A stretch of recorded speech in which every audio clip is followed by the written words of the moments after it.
Welcome back to Beyond Well, a program for people who want to explore our interior lives. We're so grateful for the support of Active Recovery TMS, providing transcranial magnetic stimulation in a neighborhood near you.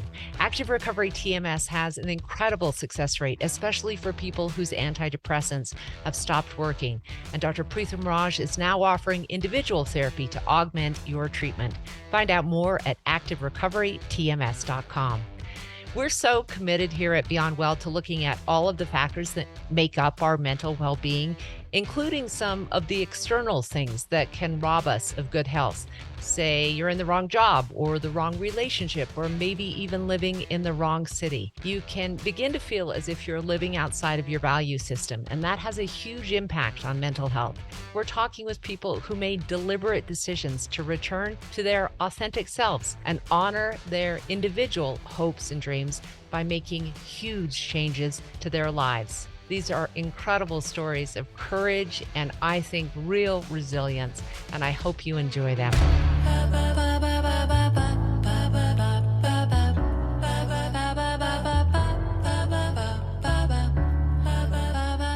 Welcome back to Beyond Well. This is a program for people who want to learn more about our interior life. This month, we have been doing something that I have totally been loving. I'm so passionate about it. We're talking with women about steps they took, big and small, to find meaning and purpose at midlife. And we all know how well our values match our lifestyle has a huge impact on our mental health. That's why I am so excited to bring you this conversation with Carolyn Donohoe Marieb. Carolyn, it's so wonderful to speak with you. Thank you for joining us. Thank you for having me. Appreciate it. One of the reasons that this has been so fun for me is that I have specifically tried not to talk to celebrities or people with big trust funds whose lives are really easy. I've tried to talk to regular women who have regular jobs, complicated lives, as we all do, about how they're navigating this stage. So thank you for reaching out to me. Yes, I think I fit the bill on all of those counts. You ran a marketing agency for some time while you were in your early 30s. Is that right? That's right. I did. I had a marketing firm. I did a lot of PR. I've worked in high tech for many, many years. I did a decade working with Apple. So I had a pretty awesome career. And then I stopped it for a while because I suddenly had one child, and then I suddenly had 4 children because I had a set of triplets. Talk about how that changes the goals, the dreams, and the hopes of a woman once she is tied down with 4 children. It's just like it all came to a screeching halt. And then this other thing started the next day. The other thing being having a huge family that really happened almost in an instant. So I was going to take a teeny bit of time off a little bit after I'd had my first one. And as I was getting ready to have my second one, and then I found out it was 3. I can't be working and doing that. Although I have to say I did work some, even when they were babies. I would put them up to nap, and then I would go and work, and then they would get up from the nap and I would stop working, and I did that all day long. Did you end up feeling some of the isolation and loneliness in those years raising your kids that maybe led to the fact that you started using substances to cope? Yeah, I mean, I think what happened was, I think I used them quite a bit when I was young, like in, let's say, high school, college years. I was kind of really into my career. And then I had all these kids. And when I got a moment to myself, well, it just seemed like it was a good thing to pull out that bottle of wine, more and more regularly. And I think it was literally getting a tiny bit of a break from all the parenting that I was doing, gave me time to delve into my next passion, drinking. It's really interesting because there's actually now in recovery centers, there's a name for this phenomenon, which is the mommy wine culture, right? It is how women cope. Yeah. It's an acceptable form of being able to relax. It's something that starts out as a favor to yourself, a way to finally get out of the stress. And then sadly, in too many cases, it gets super, super complicated. So talk about how it became complicated for you. I'll tell you a little bit about the mommy club. I remember seeing someone and she had a special needs child and I had all these kids, and she looked at me at the park and she said, "Thank God for wine." And I thought, she's one of me. She's just like me. Years later, I ran into her in the rooms of Alcoholics Anonymous and we became great friends. How did it become problematic? I just think I was doing it more and more regularly. I was realizing I was drinking pretty much every day unless I was sick or somehow otherwise impaired or not available. I was also starting to do things that I didn't do in the Mommy Wine Club, which was to occasionally go out and really hit it hard, and of course I made some companions who like to do that too. In the program, we call them our lower companions. So I found my lower companions and I played and partied with them. And then it became clear to me over a period of a couple of years, this is really a problem. And I had another clue, which was there are alcoholics. They say you shake your family tree and bottles fall out. Well, that was definitely the case. So you have the genetic predisposition to being, you have that kind of brain chemistry that really likes the serotonin uptake of alcohol. And then you have this enormous environmental situation, which sounds incredibly stressful. And you have this accepted way of coping that nobody is going to look twice at you for saying that you're drinking too much wine. They're like rolling their eyes and going, yes, sister. In fact, when I quit, a lot of people really questioned me and said, I don't think you were an alcoholic. I said, You don't know what was going on behind closed doors. Trust me when I say I would not have quit unless I really had serious concerns. And I did. What I wanted to delve into on these things is how women make changes, especially when you've been doing something for some time. So could you take me through the process of the questions you asked yourself, what you did to say enough is enough? You always hear that sort of tired thing of rock bottom, but that's not been my experience from talking to many women who go sober. It doesn't have to be rock bottom before they decide it is time to change. Yeah, they call us a high bottom, which means I don't lose my house, I don't necessarily lose my spouse, I don't lose it all, but I'm losing enough that I'm noticing. And so that was what was happening with me. And I think many, many other people who I eventually met and came together with in AA, it really looks different for everyone. But I started to ask myself, do I want to be that mom that drank all the way through my child's entire upbringing? Do I want to be that mom who can't drive past 7:30 at night because I'm going to be in no shape to do so? Do I want to be that person who wakes up one day and says, oh my God, why did I do that? It's so profound. I was just going to share at the end of this episode some of the questions that I think a lot of women are asking themselves at midlife. And one of them is, what habits and routines that I have that are going to really impact me in a deleterious way in 20 years? And it sounds like you did that without framing the question quite the same. You were like, do I want to be this person? That's kind of how it came together for me. And then I had that moment. I don't know if this was my bottom, but it was a moment. I woke up in the morning. It was about 6:00 in the morning. I was in a beautiful hotel room in Chicago with my family. They were all off looking at colleges. I couldn't go, of course, because I had a hangover. And I looked up and I said, I can't do this anymore. And I waited till I got back to Portland, like 3 days later. I made it through Easter with my family, didn't overdrink. And the next day I went to my first meeting. Wow. Did you find that the meetings alone were enough support for you, or did you have to do other things to enable enough support to stay sober? I mean, it was kind of a whole raft of things. I had therapy. I had the meetings, which I did what they call 90 meetings in 90 days, which I think was a really good idea. In fact, I wanted a freaking A in AA. So I did 130 and 90. Little perfectionism in there. Just a little bit. And I was facing some issues too. I was diagnosed with bipolar disorder in 2009, 2010. So I had that working too. And I didn't know, was it going to make it worse to not have the drinks, or make it better, or be the same? What I did find was finally my medication worked for the first time ever. Wow. That's amazing.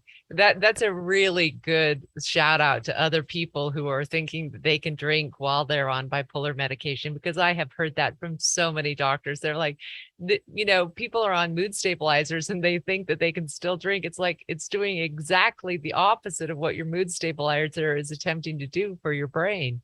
Exactly. In bipolar disorder, you have these big swings and they go like this and like this. And what the alcohol is doing is providing this friction kind of in between.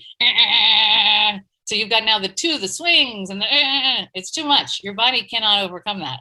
You seem like you're doing so well now. Did the decision to stay sober open up other opportunities for you that you might not have seen otherwise?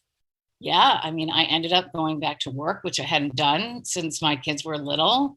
I mean, I had done some work like freelance writing and things like that, but even that was impaired by my drinking, was impaired by my bipolar. So my work was tended to be seasonal.